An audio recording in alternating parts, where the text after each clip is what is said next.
తినేస్తున్నాయండి. మరి కోట్లు ఉంటే కుక్కలు తినేస్తున్నాయి, చిల్లర ఉంటే చేవులు తినేస్తున్నాయండి.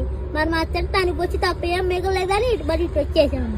మరి మొన్న మా ఇంట్లో పెళ్లి జరిగితే ఆ పెళ్లికి ఏ కూరలు వేయాలో తెలియక ఆ వంకాయ తింటే ఉంగిపోతున్నారు, బీరకాయ తింటే పిసుకుపోతున్నారు, పొట్టగా తింటే పొట్ట వచ్చేస్తుంది, గొంగ తింటే గోక్కుంటున్నారు, చికెన్ తింటే చచ్చిపోతున్నారు, మటన్ తింటే మర్రైపోతున్నారు అని చెప్పేసి లడసారు బడైపప్పు ఏం రాసి కృష్ణాలు పోసి పెట్టానండి.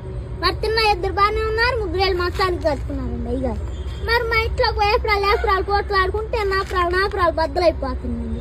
మరి 3 పిల్లలు దెబ్బలాడుకుంటే వానొచ్చి వరదొచ్చి జనం అంతా కొట్టుకుపోతుంటే మీరిచ్చే 10,000 నోట్లతో పడవలు చేసి వాళ్ళందరూ నోటీ చెప్తున్నానండి.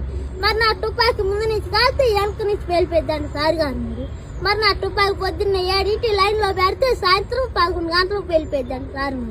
మరి మీరు 150 ఎత్తే పోతా కాకినాడ వెళ్ళి కాఫీ తాగి మీ పేరు అక్షరాలు లేకుండా పేపర్లో ఇచ్చేస్తానండి.